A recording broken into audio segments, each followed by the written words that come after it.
영상 끝까지 보시고 바람과 구름갑이 원작 소설 10권 세트 받아가세요.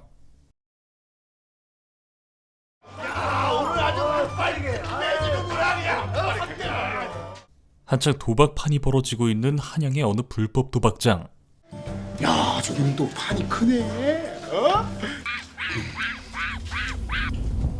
그런데 그 와중에 개코 원숭이 빙의에서 도박을 하고 있는 남자의 얼굴에 주인공 최천중은 눈을 떼지 못합니다.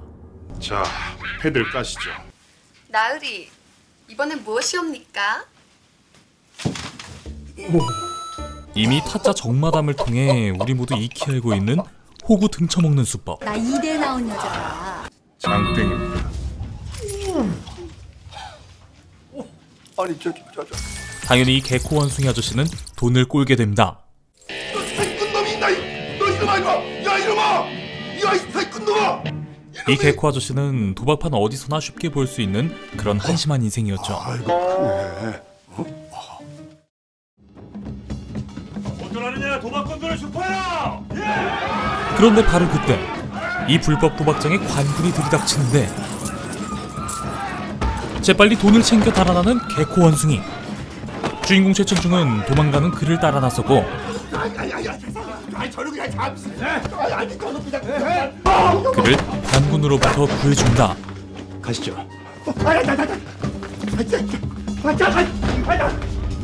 그리고 다시 가까이에서 그의 얼굴을 유심히 살피는데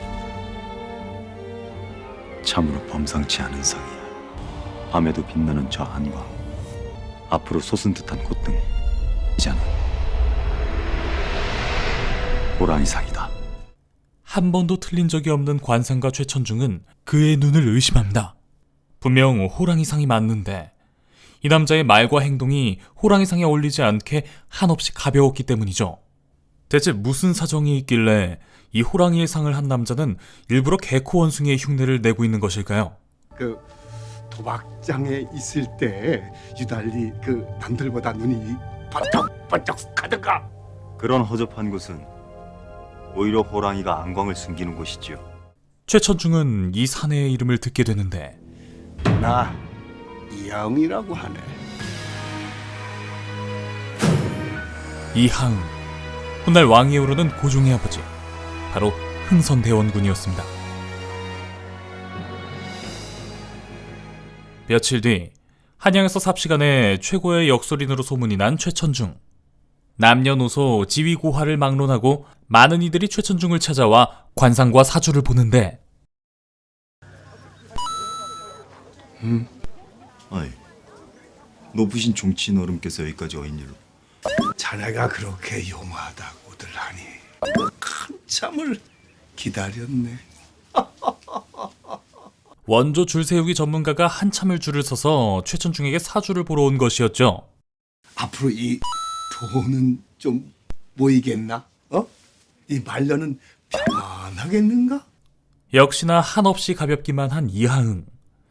관상은 분명 호랑이 상인데 사주가 왜 이렇게 비루할까? 이하응이 최천중에게 불러준 사주는 완전 엉망인 사주였죠.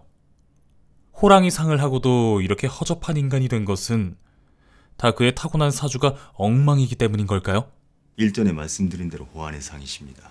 헌데 사주는 그저 한량에 불과하군요. 뭐라? 분명 지난날에 입을 잘못 열려 큰 화를 당했었을 겁니다.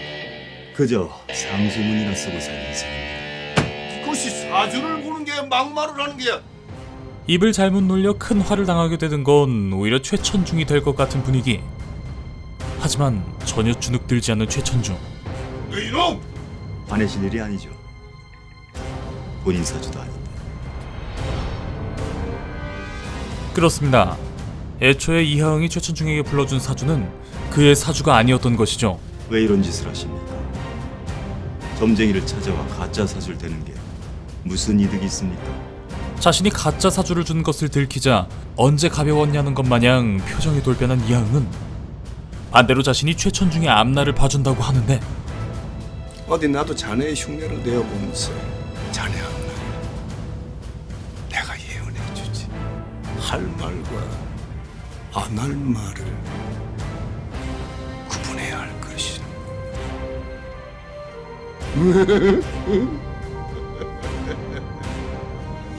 그렇게 이하응은 최천중에게 경고를 하고 사라집니다.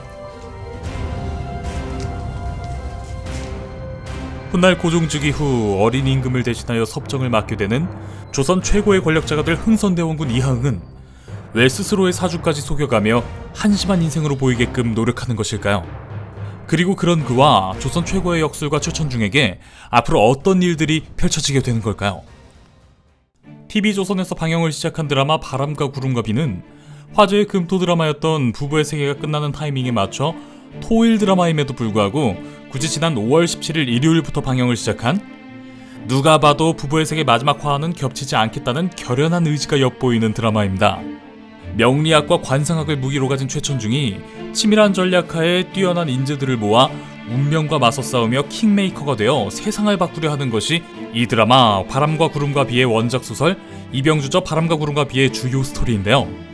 원작 바람과 구름과 비는 제가 태어나기도 훨씬 전인 1977년부터 3년간 조선일보를 통해 연재된 인기 대하소설로, 마찬가지로 제가 태어나기도 전인 1989년에 이미 한 차례 KBS에서 전설의 고향 후속작으로 드라마화하여 방영한 바 있는 그런 작품입니다. 물론 원작이 오래된 명작이다 보니 2020년 새롭게 각색하여 방영하는 바람과 구름과 비에서는 요즘 사극의 트렌드에 맞춰 주인공 남녀의 운명적인 사랑에 더 포커스를 맞춘 것 같아 보입니다. 이런 각색으로 인해 원작과는 달라진 설정들이 꽤 있는데요.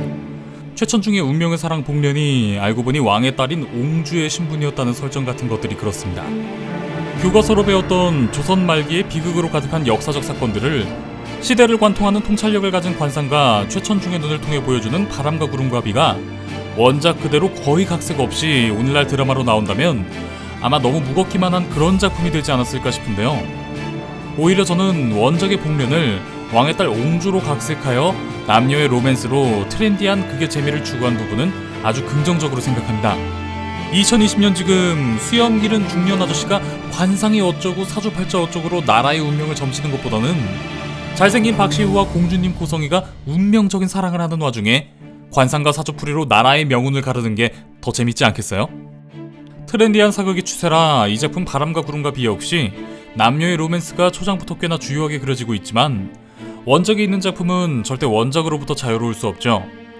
이미 3화 방영분까지 아직 대원군으로 오르기 전 비루한 야인 생활을 하고 있는 이하응과 마찬가지로 불우한 시절을 보내고 있는 어린 명성황후 민자영이 등장했기에 이 작품이 마냥 로맨스물로만 흘러가지 않고 앞으로 휘몰아칠 조선의 비극적인 역사를 주인공 최천중의 눈을 통해 보여줄 것으로 예상할 수 있습니다.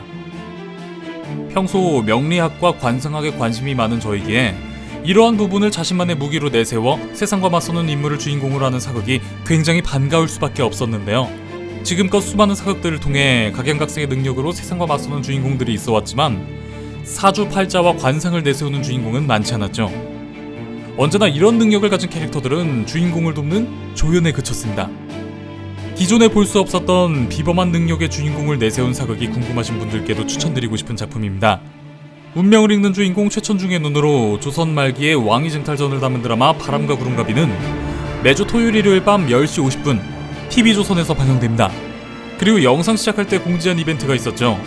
바로 바람과 구름과 비 원작 소설 10권 세트를 총 10분께 드리는 이벤트인데요. 아무래도 원작이 있는 작품은 원작과 함께 비교하면서 보면 더 재밌겠죠. 드라마에는 그려지지 않은 원작만의 내용들을 찾아보는 맛도 있고요.